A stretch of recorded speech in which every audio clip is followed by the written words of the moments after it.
This episode is brought to you by Muntins Malts, a company that is passionate about providing premium malts to brewers worldwide. For over a century, Muntins has been a leading supplier of brewing and distilling malts, offering the finest British malted barley on the market. You can experience the difference Muntins offers by joining a recipe receiving tier of our Trub Club, because every kit that ships out now includes premium Muntins malt. You know, we've known the Muntins crew for a long time, and I can tell you, friend, you're going to love brewing with their grains. Ask your local supply shop to carry Muntins malts, or homebrewers can join our Trub Club at homebrewhappyhour.com/club, be a part of the community, and come brew with us. Thank you, Muntins, for supporting our efforts and homebrewers worldwide. Today's show is brought to you by hopsdirect.com. Grown in the esteemed Yakima Valley on the Pewterball family farm, hopsdirect.com offers the widest variety of hops available online at incredibly competitive pricing. It's simple. They grow hops, they sell hops, and they ship hops straight from their family-owned farm to your doorstep. Producing the highest quality hops is hopsdirect.com's passion, and they're proud to be an independent grower in the craft beer industry. Go to hopsdirect.com right now and get what you need to make your brew day better. That's hopsdirect.com. Today's show is brought to you by Imperial Yeast. You hear us gushing over Imperial Yeast all the time, and that's because their yeast performs for us in every batch that we brew. Imperial Yeast is adored by commercial breweries and home brewers alike. Their pitch-right pouches are jam-packed with over 200 billion fresh yeast cells, guaranteed to deliver flawless, fast fermentations every time. Imperial Yeast strains are grown by a team of pro brewers and home brewers who live to help other brewers learn more and ferment better. Join any recipe receiving tier of our Trub Club and get a free upgrade to premium Imperial Yeast with every recipe kit that ships out to you. Learn more at homebrewhappyhour.com/club and come brew with us.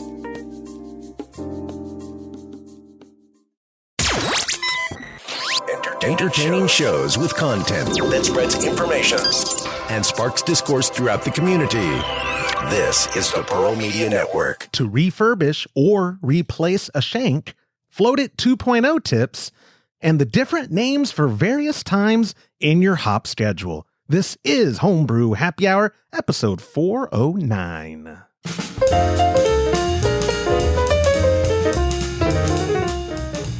Well, hello, my friends, and welcome back to another episode of the Homebrew Happy Hour. This is the show where we supply the answers to your homebrewing questions and discuss all things related to craft beer. And if you, my friend, have a question you'd like us to discuss on a future episode, you could go to homebrewhappyhour.com. You could email Joshua at homebrewhappyhour.com, but even better, call it in.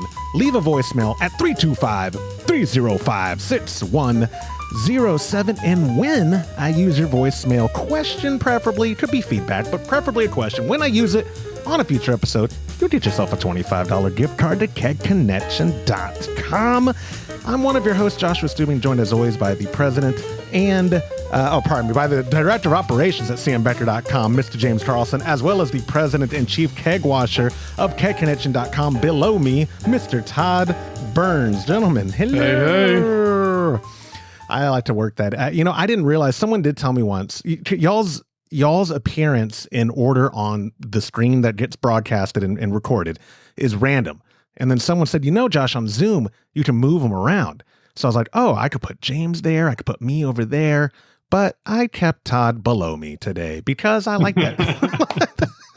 It's nice to sneak that in every now and then. Release the trolls. Yeah, release the trolls. Which does remind me, speaking of, not even trollish, a guy who I've never seen him comment before. I'm happy to have you here, sir, if you're watching this one too. But his comment, the only time I've seen him comment was ad. And I wanted to tell him, first off, buddy, like the episodes on you, it was a YouTube comment. They're not monetized. Yeah. Hit forward. That doesn't hurt my feelings. Now, the good people at Imperial and Hops Direct and Muntins, nobody does that. Nobody fast forwards. Everyone watches every ad, every episode, every time. In fact, some people tell me that's all they watch. But this guy, that was his comment. And I was like, I don't know if this guy realizes he can fast forward. So, sir, well, he just needs to get premium so he didn't have to worry about that. Well, that's the thing. I don't monetize these. This was ads that I built into the show. Fast forward. Oh, wow. Yeah, he's complaining about those. So, in honor of this guy, whose name I already forgot, this whole episode's one ad. That's all we're doing. Go to kconnection.com. Am I right, boss? Today's episode's actually advertisement galore. I tricked everybody at the beginning to making it seem like we had questions. No, kidding aside, I do have some small talk. I forget, guys, when do y'all leave? It's not next week, right? When? 23rd. Okay. It is next week, but on a Saturday. Right. So you'll be here next week. Am I going to be able to call y'all in at all when y'all are gone, or should I plan on 2 episodes without y'all? I would plan on 2 episodes with that. I mean, we could do. I mean, let me look at the schedule. Yeah, I know. Obviously, the week of the brow would be bad. That's impossible. But I don't know. Maybe we could do one. It might be fun to do one from Pilsen. Well, that's on that's over the weekend. Oh, yeah. I doubt you. I know you don't like to work on weekends. I don't like to work on weekdays or during the day. I mean, during the week. Yeah. We could have just said during the day. I don't like during the night. I don't like to work. Period. Lunch, or... Yeah, and absolutely. My day is first breakfast, a little bit of work, second breakfast, a little bit of work, lunch, a little bit of work, second lunch. I'm a hobbit basically in height and eating structure. I will try to get. You know what, Jonathan, our Alt Call 2024 champion. Got to get that interview in. So I'll probably try to see if he has availability. I'll figure something out. I totally forgot that y'all are gone to full. I mean, it always is that way. I just forgot. Because I think we may be flying back that day.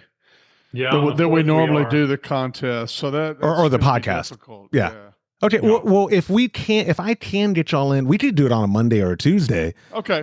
We'd love to do that. It'd be fun to do one from Pilsen? From Pilsen. That'd be cool. Pilsen. And you had mentioned we're going to be pretty plastered in Pilsen.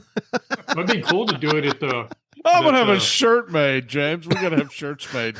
Plastered. Do it at the brewery in Pilsen. Plastered in Pilsen. Plastered in Pilsen. Are y'all going to go to Budvar? Or are y'all going to go in Pilsen? Wait. No, we're going to go to Pilsen. We're going to. No, isn't Pilsen or Urquell? I know. Oh, Urquell. Pardon me. I totally forgot. The original Pilsner. Look on their bottles. Is Budvar not also in Pilsen? Where are they located? Or where are they? Don't know where they're in Prague, aren't they? I know we drank it on draft there. I didn't remember. I don't remember the brewery was there. Could be there. A lot of stuff's in. There's a lot of breweries in Pilsen. Not to. It's in I cannot even try to pronounce anything in the entire country. But luckily, there's not a single person that lives there that doesn't speak fluent English. Oh yeah. I am, because y'all are going to Prague for a day, or you're not going to Prague as well. I thought y'all were. So it's CESKE and then BUDEJOVICE. Oh, obviously, but so that's where they're located. But are y'all, Todd? You had kind of said y'all might make a day or two. No, we're going to Prague. Yeah. Okay. That's what I'm actually jealous of the most. Prague is my favorite city. I've been there, so to me, the greatest thing is going to be going to Pilsen. Oh no! I'm jealous of that too. But the time we had in Prague, it was awesome. 5 years ago, 4 years, whenever it was. Oh my God, that city is legit. Prague. Yeah. Thankfully, the dollar carries a lot there. We will always have Prague. We will always have Prague. I don't feel bad. This last year, Todd called me like, "Hey, you're not on the trip." I felt bad. This year, I declined. I don't feel bad. You declined. You were on the trip. You declined. My wife, who doesn't watch this show, and I'm not throwing her under the bus, I'm just stating facts.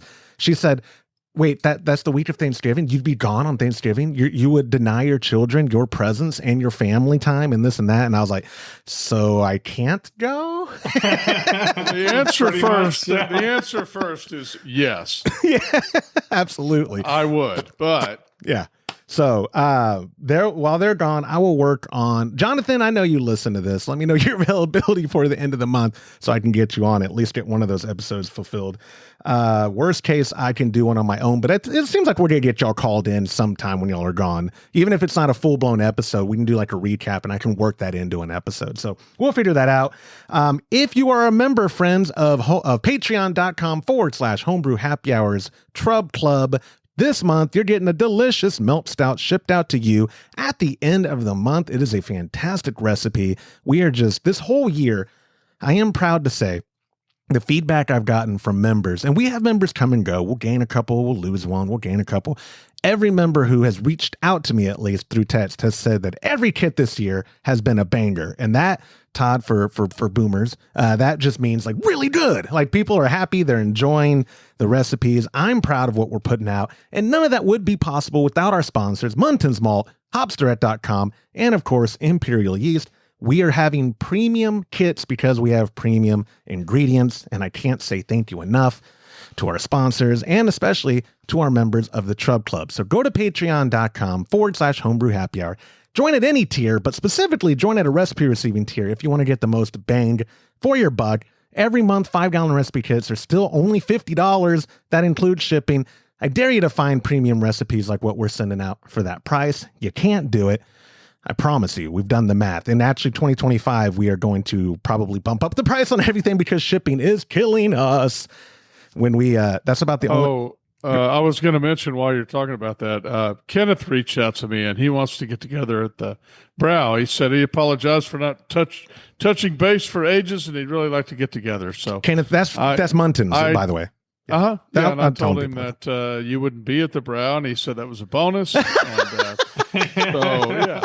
He said, oh man. And listen, I have to preface this because it's an election season. I'm not taking a side or anything, but it would be funny to take them like a Make America Great Again shirt because I know he wouldn't wear it, and he would have to be awkwardly accepting of it. If I gave it to him, like, oh, Kenneth, hey, here, wear this at the Brow. It would just make me laugh. Well, that's what his friend that we worked with drawn the Union Jack shirt outfit that he wore that one year.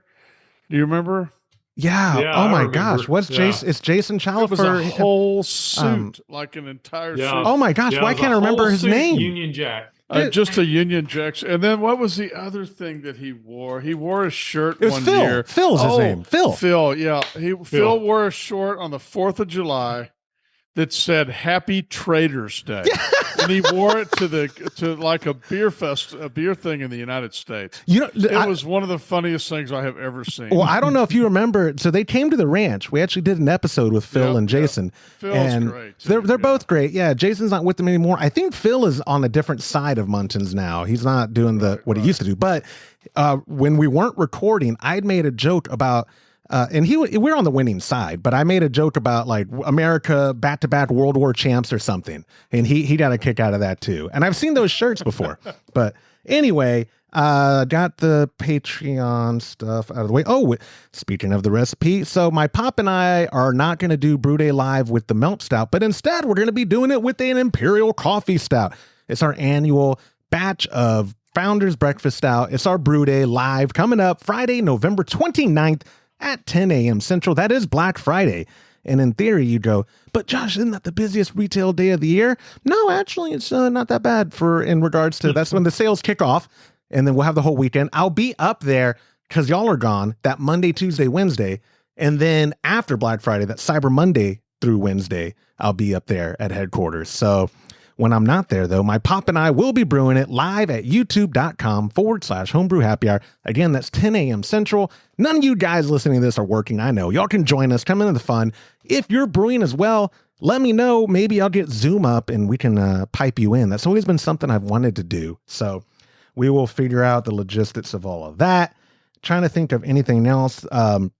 Before I go into promo mode, I think that's all the small talk. So let me do promo mode right now. KegConnection.com site-wide sale. We do have a crap ton of deals available for you all month long. Go to KegConnection.com. click on November sale, and I promise you, you will not be disappointed. There are kegs at 50% off, keg kits at 30% off, tons of stuff at 30% off, tons of stuff at 25% off. It is a huge site-wide sale. There is something for everyone. I promise you, you can go to kegconnection.com right now and check it out for yourself. Oh, and also, we're doing that. We're going to be launching. I don't know when you're sending the email out, but it probably will be after. It'll be Friday morning, tomorrow morning. Yeah. So this will already have been released, I believe. So check out. We're going to have a sell on all the GovRegs too. A lot of people ask about GovRegs, and they have never been on sale before. And they're going to be at a really good price. I was just about to say what's really cool is that you get 4 GovReg. If you buy 4 GovRegs, you get the adjuster for free. Yeah, and it's a bundle. You don't have to buy 4 individual in your cart. It's a bundle. Right. Everything's listed. Bundle. Yeah, no, Todd was very excited. If you buy 4 individual in your cart, you don't get crap. Yeah, that's true. You really won't. Yeah. But people, like you said, Todd, I know like some of this stuff for people who are maybe new to it or they don't know products and we get excited about certain things. The GovReg, as long as it's been out, has never been on sale. And originally it wasn't going to be something, but we were able to work it out and do a pretty significant discount. And then again, like Todd said, that bundle is discounted pricing and it comes with an adjuster, which if it doesn't come with an adjuster, Todd, the typical thing is for people, if they want them at different pressures, they add it on their order notes. Like, right. Set 2 of them to 15 or blah, blah, blah, blah, blah. But is there a default pressure? If someone didn't put a note on it, what would you by default set it to? Or would you contact the customer? 12. I think they're already at 12. Okay. But I don't know that I would trust that 100%. Like, I would probably, if you want it set at a certain pressure, tell us what pressure you set it on. Because I'd like to double check it before it goes out. Because they've been sitting around, and I don't know. I'd feel better if I double checked it. So we'll set it on any pressure you want if you just tell us in the notes. Absolutely, in the order notes. Again, kegconnection.com, site wide right now, tons of deals. And, I'll go ahead and just make the GovReg stuff live, which while the people are listening to this, if they're listening to it the day it publishes, it's Thursday. The email's still going out Friday, Todd. I'll make it live so that people watching it in real time can go ahead and take advantage of the deals. You got everything done already? Wow. Yeah. Sometimes I work between meals. Remember the stretcher and meal work or meal work. And all that. Still, let me look on here. Oh, no, it's not on there now. I'm saying I will make it live. Oh, okay. I got you. Why is the focus all messed? There we go. Now it's focused. Okay. I do believe that is all the small talk. Before we get into the questions, it's time for listener feedback. Speaking of our buddy Jonathan Marute, on a YouTube video, I forget which episode it was either the one where we announced him as the winner or it was last week's episode. He commented, and I wanted to bring it up because it makes me feel good about his award-winning recipe. He wrote in the comments at youtube.com/homebrew happy hour, I bought and read Horst Alt book just before brewing this year's winning alt batch. You can draw your own conclusions there. And then y'all definitely need another competition with an American style. I suggest IPA. I volunteer to judge. Look at that man, willing to work for free. Cool, I'm out. Yeah, right. All right. We're gonna substitute. No, I think pale. So. I guess send me his email, and him and I are judging the next one. It'll be. I actually. IPA. I think pale ale is a fair compromise to everyone in this. I love pale ale. It's one of my favorite styles. I was going to say it would be. It's better than Kolsch, Oh my God, that will do it for this week. No, sorry. 9. What the heck, dude? No, I mean the pale ale is not bad. The Sierra Nevada. What is there? It's just called pale ale. Pardon me. I was like, what is the name of their flagship beer? I think that's a hoppy one. Personally, I feel like I agree. Yeah, I think it's more of an IPA than a pale ale. See what I compare. So, have y'all had Shifty or is it Swifty from Swifty? Real Ale? Yeah, sure. That is a IPA. James, they say pale ale, and you drink it, and you're like, no. It's a good one. Yeah, real ale does not make bad beer. Even their Belgians, I'm like, if I'm going to have to drink a Belgian, that's what I'm going to drink. But to be fair, it's a Belgians. triple. Remember, you talked like the Fireman's Four? Yes, that real ale, correct. Yep. Yeah, I actually like that. Fireman's Four is just, it's not a Belgian, though. It's just a plain old. Oh, that's an American blonde. American ale. But I mean, but the. No, it's not a blonde. It's not really a blonde. It's a. That's what they call it. Fireman's Four is a blonde. You want to bet $5? Yeah, I'll bet you $5. Okay, handshake. All right, digital. Digital handshake. Well, it's a blonde ale named after a bike maker and fourth-year round beer award winner by Real Ale Brewing. That's from their website. I'm getting on there right now. I'm going to Venmo. It is a blonde. I thought it was just an ale. I'm going to Venmo request you some point during the first voicemail. I'm loving this. I've been winning on Todd a lot lately. Oh, you have. It's the tides have turned. The tides have turned. I didn't know it was a blonde. Huh. Yeah. It's an ever-drinkable balance of smooth malt and zesty hops. It does not taste like a blonde to me. It tastes like a regular old ale. I was gonna, never mind. I'm not going to say what I was going to say. No, don't go there. Moving on.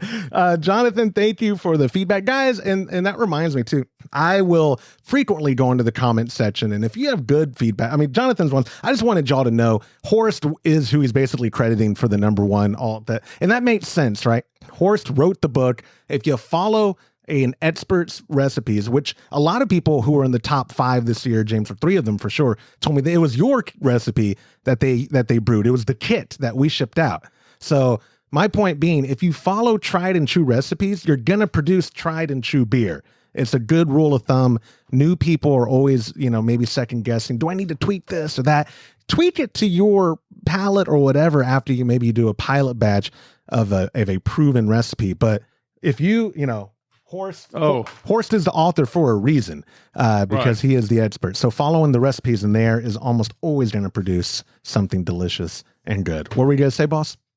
I was going to say, I want to pick on Real Ale for a minute. I requested information from them on their customer service website a couple of weeks ago about what their beer was carbonated to, because I was having some serving issues. And it's the second or third time I've reached out via email to their customer service, and they absolutely have never responded. No kidding. Yep. Yeah. I will say too, ever since they had like a personnel shift, I don't know, 8 years ago, I reached out whenever they replaced our old buddy, Eric Odershock, who was their head brewer. I was like, when they replaced him, let's get the new person in. And I think it's a lady. And I think that's great, highlighting brewmasters, but especially female ones, because ask like Lorena Evans and Annie Johnson and those people with the history of it. I mean, women were historically the brewers, right? Because it's like cooking, and that was the historic role. So I was like, let's get them on. And they never replied to me either. But in the same breath, I love Real Ale. Not throwing them under the bus too much. Their beer, the Hans Pils, for my money, is the best domestic version. We had a keg of it at opening weekend. It poured like crap part of the time, and I think it's because it's higher carbonated than the other one we had was their Bach, and it poured perfectly. So I wanted to adjust it to where they actually have the beer carbonated, what the volume of carbonation is. Well, when it's pouring good, or if you just get it in cans, for my money, it is the best domestically brewed German Pils in the country. It is. Yep. It's phenomenal. It might be Hans Pils? Yes, Hans Pils. Oh my God. Yeah, and you can usually get it in a 12-pack pretty easy. Yeah, absolutely. Especially in our state. I have no idea their nationwide distribution. But friends, if you're watching this or listening, like 99.9% of you are, look for Real Ale Hans Pils. If you don't like it, I'll let you punch me in the gut next time we're in together. But you're gonna love it. It's probably one of the best beers you can get domestically. It's great. What is it? 5%, maybe 5.5%. Yeah, I think so. It's easy to drink. Easy drinking, so crispy, so smooth. Good all. It's got the a time. nice bite at the end. It too. does. It that is the quintessential Pilsner bite for me. That's my beach beer. When I go to Corpus, I stop by Specs on the way. I always get a 12-pack of Hans Pils. Dude, and then tomorrow, and then the next day you go get another 12-pack, right? And then the next, and then the next. Anyway, Jonathan, thank you so much. If you have feedback, like I said, if you leave it in the comments, but if you actually want a gift card to kegconnection.com, call it in to 325-305-6107. And when I play it on a future episode, get yourself a $25 gift card. Like our first question of the show, let me do the gong of questions because it's time for our first question. It's a voicemail from our buddy Ron from New Jersey. Hey, Josh and crew. This is Ron from New Jersey. Just wanted to ask a question about a shank that I absolutely screwed up. I had an old tower system I got used, and I was taking it apart, and I saw that the shank inside the tower was corroded looking. It looked a little dirty, so I soaked it in BLC on my stir plate, so got it going for about an hour. It came out, and it looked a little bit better, but it wasn't shiny and nice. So I decided to put it into a pretty concentrated star sand solution on the same stir plate after getting rid of the BLC solution, and left it there overnight because I completely forgot about it, as sometimes happens. So in the morning, I go down there and check it out, and it turns out it's all rusty and orange. And I sent Josh some photos you can share on the video feed if you like, to show people what I'm talking about. So what do I need to do to A, fix this, B, what should I replace it with if it's not fixable? And, is there anything that sort of takes a chrome shank to something that looks shiny again, or is it just worth it to buy stainless?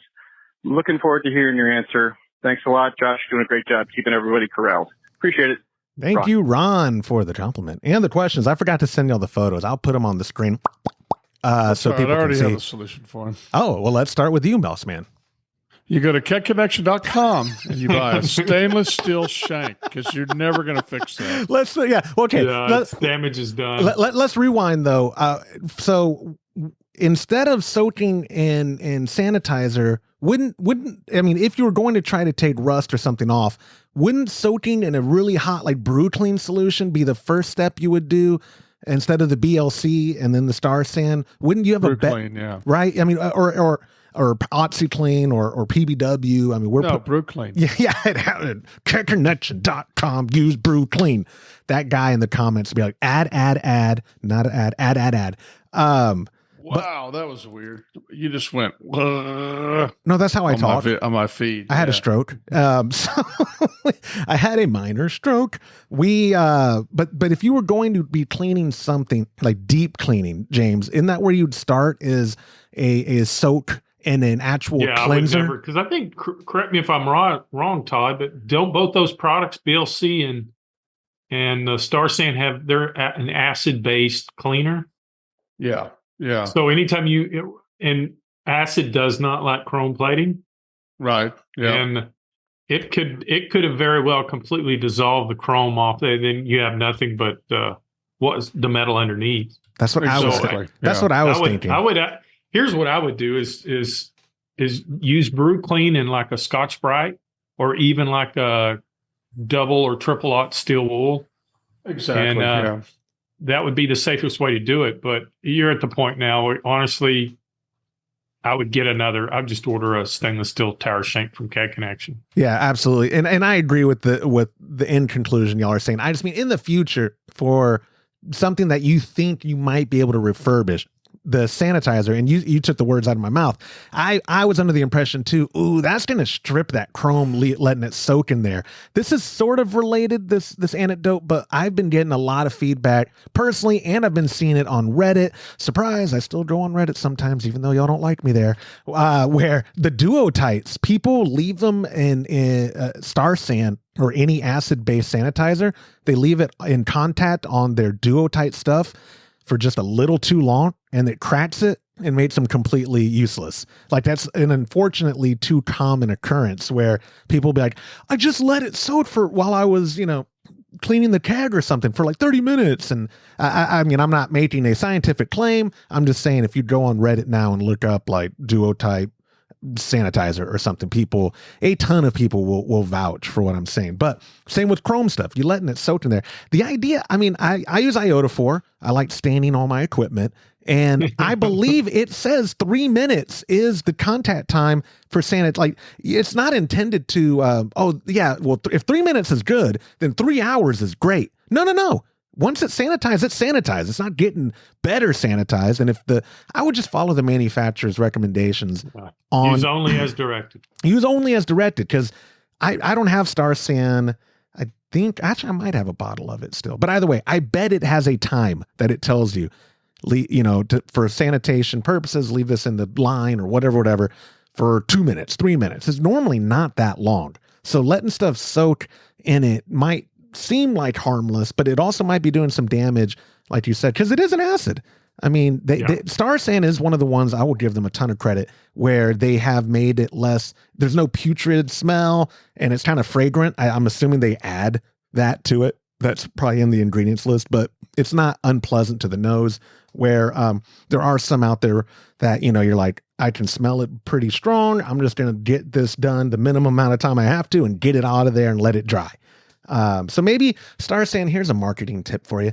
Make it smell awful, and then people won't leave it on there, and then you won't have these complaints of, your product ruined my duotide, or your product ruined my Shank. But the good news is, Ron, catconnection.com, and then go to November sale, and you're going to get yourself a discounted price. And you got a $25 gift card to Cat Connection. So you've got a lot to, you can spend that on. I don't actually know what tower shanks go for, but would y'all also say getting a stainless one is worth it for the maintenance and longevity, James? Oh, absolutely. Yeah. Hands down. Yeah. You never have to worry about chrome flaking, peeling, rusting, or corroding if it's stainless steel. Absolutely. Todd, anything to add about replacing shanks or anything like that? Nope. The good thing is, too, if it's a one faucet tower and it's a cylinder, that's not that difficult to replace anything in. But one of the reasons my pop and I switched to T towers, well, one, so we could use X1 CM Becker flow control faucets. We could use 2 on each tower. But also, even if I didn't have flow control, you know how much easier it is to work on your tower shank in a T tower than it is a columned tower? Oh my God. It is not even comparable. Like it is so much. It's not. And don't forget, now, if you do get a shank from catconnection.com, you got to get a deluxe faucet wrench to go with it, because that's about the only thing that you're going to be able to use to tighten it inside the tower. Oh, that's a great point. You're right. Yeah, that deluxe faucet wrench is a necessity for easily doing it. Otherwise, you're gonna. I've had to do it before with just a crescent or whatever down in there, and then like one turn, come up, turn, one turn. It's a pain. Yeah, it's extremely difficult. It is extremely difficult. By the end of this podcast, Ron, we're going to convert you to getting a 4-faucet T-tower with X1 flow control, or with V10. Why stop at X1? With V10 stainless, all stainless everywhere. CatConnection.com, Sunday. I think that wraps up that question. So thank you, Ron, for submitting it. A reminder, guys, when you call and leave a voicemail like our buddy Ron to 325-305-6107, and I play your voicemail on a future episode, you get yourself a $25 gift card to catconnection.com. If you text that same hotline, you still get yourself a $15 gift card, which I think is pretty stinking good, like our second question of the show. There we go. The gauntlet of questions as we move on. It's a text message from our buddy Andrew. He wrote in, I am sold on the FLOTit. Going to order very soon. Do you sanitize it between every keg you use it in? Do I need to pull the dip tube out to install it? I'm new to brewing, new to kegging. You guys are great to learn from. Thanks for your help. I know I use them, and Todd, I believe you use them. I do. I'll throw it to you first before I go on what I do. How are you using it with the components included, or are you tweaking it like I do?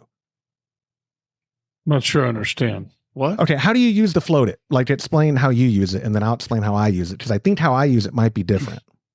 I follow the directions. I stick it on the thing and throw it in there. Okay, so that's what I thought, because you're a simple, it's a simple product for a simple man. Here it is in the box. I actually have one. You can check the order list. I paid for this one the last time I was up there. But anyway, sure you did. The cool thing about, I'm not going to go into the details. We've talked about it before. You can go to catconnection.com and check it out for yourself. We're one of the few retailers that keep a ton of them in stock and ship them fast. This filtered floating dip tube where the tubing goes on this end. Trong, our buddy from Homebrew Lab, he's been on the show. He's been on our YouTube channel a bunch. He ships it out with a replaced dip tube. So if you're going the traditional route, which people for ages that have used floating dip tubes in their kegs, traditionally what they do is they either cut their existing liquid dip tube and add the tubing with the floating dip tube on the end of it to their to that dip tube, or like Trong has done, they totally just replace it. And he has this, you can see if you're watching, you can see the one it comes with, if it would there we go.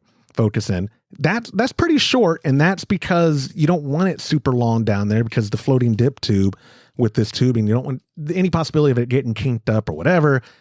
He also includes what he calls the max headroom dip tube, which if you can see in this little baggie here, it is itty bitty, but that also would work great if you wanted to replace it there. I don't like modifying my kegs because not that I go through a ton of kegs, but I do like the flexibility of, I'm going to use this keg for this, I'm going to use this keg for that. And if the floating dip tube's installed on that one, I'm not going to use that for my water keg. So I'm going to have to get another keg, whatever. I use the lid that we sell in the Ultimate Keg accessory pack that has a barb on it, and it has this liquid post installed on the top. I install the FLOTit. I take off the dip tube that it comes installed on. This tubing conveniently goes over just like that pretty easily. On the other end would be my actual FLOTit. If I can get it on the screen there. And then boom, now it's just attached to the lid. So I can use this lid on any keg I want. Ball lock, pin lock, doesn't matter. And so my pop and I have only been dispensing from kegs with FLOTits, and he'll probably be in the comments. He's usually good about that at YouTube. He'll vouch for me when I say game changer, total game changer. Todd, you actually did a quick video, I think on our YouTube as a short for that Kolsch that you had. Mm-hmm. I mean, you would probably agree with me. It is a game changer in regards to having clearer beer quicker without the use of gelatin or time or whatever traditional means of getting clear beer. Yeah, I think it's good. I mean, I like them. Yeah. I mean, I have done the lid thing too. I didn't realize that's what you're talking about. I mean, I like them. I mean, I don't use them on all my kegs, but usually it's particularly useful if you've got a keg that you got a lot of crap on the bottom and you don't want to mess with it. Well, that's a good point. I was going to segue to that too, because like James, you've brewed a ton of lagers this year. I don't know if they're all Pilsners. I think they are. That's not a style that I necessarily say I need a floating dip tube for, because I'm not worried about particulates. You know what I mean? Like you're not dry hopping. I'm not worried about that. Do you use floating dip tubes ever on your kegs? I didn't think you did. But you also filter. No, I never have. The only one was in that fermenter we got. What was it? The Firmzilla? Yep, the Firmzilla. Is that right? And it had a floating dip tube already that came with it. But I can tell you the FLOTit's fantastic product. It's a real nice one. And like Andrew said, we have had a lot of people listening to the show who dive in. And Todd makes a good point. It is really good for people who do ferment in the keg or ferment in the vessel that they're serving from. So, and I say that kind of as a joke, because sometimes y'all's fermenters turn into bright tanks, turn into serving vessels. I've seen it at the office, and I've seen it at the ranch. Yeah, I don't know what you're talking about. Yeah, okay. There was one time. What was the batch where you had told me, like, I don't think I'm going to get a full third keg if you're okay with taking. I was like, what are you talking about? Guilty as charged. I was like, you brewed 17 gallons. Yeah, but we drank off of this. Again, I don't know. I don't know what you're talking about. That's like the best. To pull a pint glass off the bright tank, and yeah, it's a good day. Well, and because y'all both have glycol chillers on them, so y'all are getting them to, first off, James pressure ferments, so they're already, you're not even force carbing per se. The process has done it. So by the time you get it to temperature, it's ready. It's ready to drink. And and Todd, you do carb in the same vessel that y'all both use Spike CF15s, right? Or are they CF10s? No, they're 15s. CF15s. And they hold just right at 17 gallons. And because you have put right at 17 gallons in every single one. Yeah, you can fill them to the very top because they have that lid, and then you put that on, and still got room to do what you need to do. Yeah. That's why it was so funny. I forget the batch where you were like, I'm not going to really get 3 full cards. And that's when I knew you were drinking. I think it might have been the Kolsch, honestly. That last Kolsch you did was really, really good. It turned out great. And I think you drank a bunch off of the Bright Tank. and really though, too, don't quit shaking your head. No, you liar. If at a home setting, I mean, what would be wrong about drinking it off of that as a Bright Tank? There's nothing wrong with that, right? Because you're keeping it at temp. Yeah, there's nothing wrong with it. No, right. A lot of breweries, that's what they have. Well, Teddy's Brew House, they had Bright Tanks in the chiller that went straight to the faucets. Oh, I didn't know that. Yep. Oh, that's how convenient is that? So they weren't having to package; they were serving right there. Oh, that's brilliant. Yeah. I bet a lot of microbreweries probably do that. I believe you're right. I know the one in Fredericksburg does. Save some money, hassle, and even then, if he was packaging, did they package to corny kegs at Teddy's? They had. If you remember, they had a contract with MicroStar, and they provided them with regular kegs because they also had a manufacturer's license, so they were able to sell the kegs outside of the business. Saint D's, right? Yeah. I always forget. That's what they were. Yeah. And that's what's standard. Saint D's. That's what's standard. Yeah. I just remember Wes being, I think we can say this now. Tell me if I have to bleep this out. They're not even a brewery anymore. Doesn't matter. He was very kind and would look the other way when I would fill a corny keg up every now and then at the brewery. I don't know. I don't think Wes would have done No. He wasn't there. It was somebody else. It was Bess. It wasn't it was somebody else that looked the other way as I anyway. Andrew, wrapping up your question. Sanitizing it, yes, I do, because I sanitize every keg between use. And so I put that lid with the floating dip tube after it's clean. There's a process I'm doing where that keg's floated. Okay, open it up. There might be some junk on the bottom still. We deep clean it and all that jazz. And then before I use it the next time, with that lid, with the floated on it, I sanitize it right before I'm about to keg the next batch. So yes, we do sanitize it between every single one.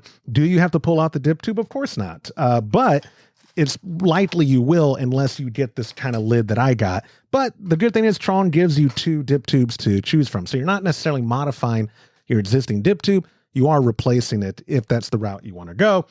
And then thank you for the compliment on our podcast. We appreciate you tuning in. A lot of people have stuck with us over the years, but we still continue to get a lot of new brewers and people new to draft beer systems. And that's those are the kind of people we like, who are new to it, enthusiastic, and ready to learn. And obviously don't realize we just say the same stuff every week. So you'll get tired of us at some point, Andrew, but we appreciate you now while you are here. And so moving on, last reminder, friends, if you text that hotline 325-305-6107 and I use your text on a future episode, it's a $15 gift card. Not too bad, right? Even better, call the hotline, leave a voicemail, get yourself a $25 gift card. Like our third and final question, it's a voicemail from our buddy Adam from Florida. Hey, Josh, Todd, and James. This is Adam from Florida. A long-time listener, first-time caller. Just kidding there, of course. Hey, I got a question for you guys, because there's some verbiage in recipes and such that all kind of mean the same thing, and I'm confused about it. So maybe you could enlighten me here. So you've got things called like hop stand, got things called like flame out. You've got another one which is called oh shoot, I can't remember. But all three of these things relate to hops being added at the end of the boil. Like, okay, the temperature goes off. And, I've heard different things about this stuff. So it's like some people say, oh, you want to be below like 190 degrees or something. So you don't just, get rid of the aroma parts of the hop. And it's really confusing because it seems that all these things are kind of intertwined. And, when you add them at the end, it seems like, okay, you're trying to get a little flavor. You're trying to get the aroma. I get it. But Are there differences? Are they all the same thing? If you guys can expound on that, I'd really appreciate it. Take care, and thanks for having a great company, great service, and a cool podcast. And a great podcast, Adam. Why didn't you use great for that? And an adequate podcast. Yes. James, I want to throw completely acceptable. Yeah. You've been around long enough where I'm still listening. Podcast. I'm going to throw it to you first because the third one, I believe he's talking about Whirlpool, because that's the only thing I could think of that he'd be talking about. And I'm glad Adam asked it, because I've been in brewing so long that I'm supposed to know it, and I've been too afraid to ask. What is the difference between hop stand?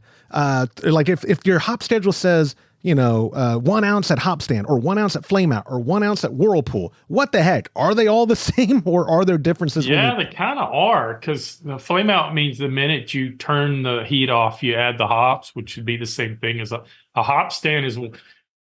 This is my general definition of it. Pretty much the same as a Whirlpool. You add the hops as you turn the heat off, and you start to cool. So it's standing in there in the wort as the wort starts to cool down. And then somebody's going to say, no, that's wrong, because on a Whirlpool edition, when I do a Whirlpool edition, I hold it at 180 for like 10, 15 minutes, and then I pull it out or continue to cool down. Then you have a first wort hops, which is when you put it in as you're adding the wort into the boil kettle.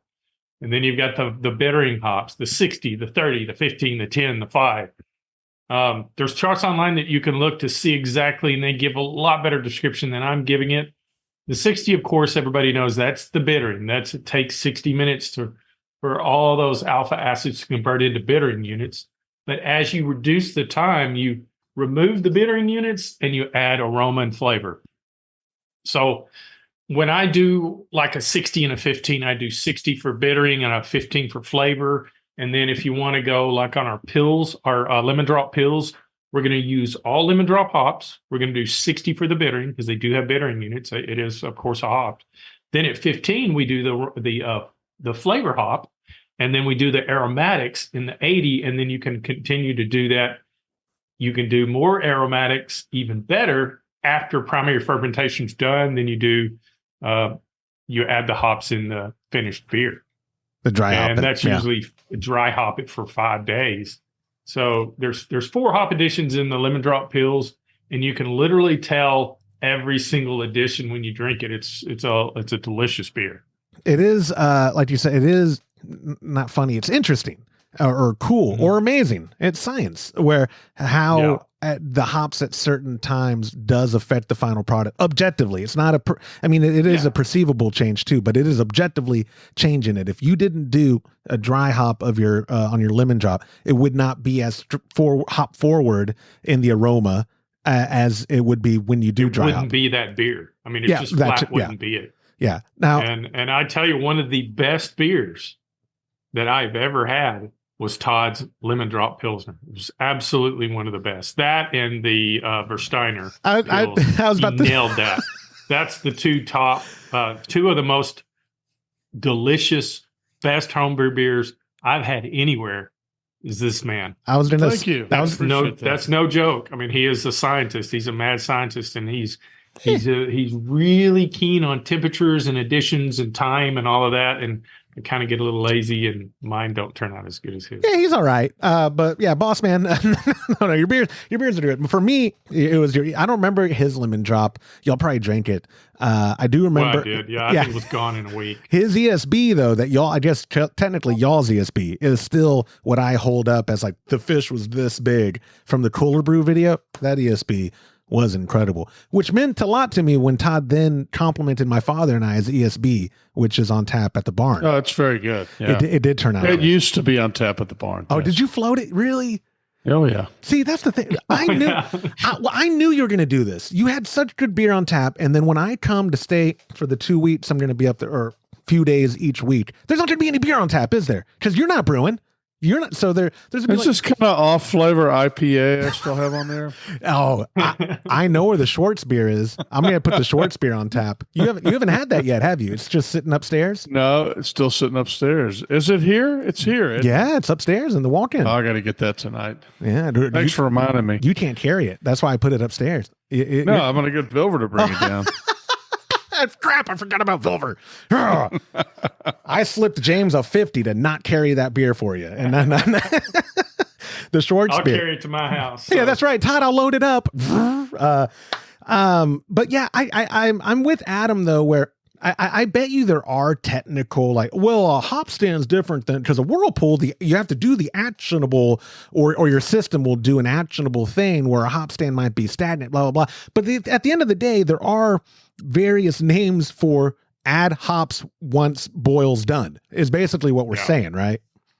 Todd, now, with that being said, when y'all have a add hops when the boil is done, do you both always whirlpool? Do you both just let it be? What do y'all? Yeah, I was going to say, but the difference between them varies a lot depending on, because people use them interchangeably a lot. So what I recommend is, most people will tell you in their recipe what they're actually doing. So no matter what they call it, just follow what they're doing. So if they say, I add the hops, whatever they're going to call it, a hop stand, or they say I had the hops. I like to add the hops when it's 170 degrees and hold it there for 15 minutes. Or I like to add the hop. I mean, there's people do different things. And I think you just got to follow what they say more than worrying about what they call it. And whirlpool is confusing too, because it's like, well, do you do it? This is a hop stand and this is a whirlpool and this is, well, you can whirlpool during all of those things. So, I mean, a whirlpool just means the water goes around in a circle. I mean, the wort goes around in a circle. So, yeah. Yeah, and I think it's just a general brewing term that signifies the end of the brew where you're cooling and you're whirlpooling it to pack all the particulates in the center of the kettle. So are my pop and I doing a disservice? The few beers we've brewed this year for Chub Club, for members at patreon.com/homebrew happy hour. Are we doing a disservice when it says flame out and I'm immediately adding them once we turn off the heat? That's what a flame out is. It means as soon as you turn as soon as you turn the whatever you're using to heat the water off and you put the hops in, that is a flame out. Okay. I mean, to me, a flame out's the easiest because a flame out's when the flame goes out. Yeah, no, I agree. I just heat's gone or turned off. You just add your hops. Okay, whew. I thought there was some hidden some hidden knowledge I should have known that I've never known. Oh, and then you will literally have somebody say, "I do a flame out edition at 145 degrees." I mean, people will call it everything. So right. You just, like I said, you just gotta. Most recipes, they'll tell you what they're actually doing in addition to having a name for it.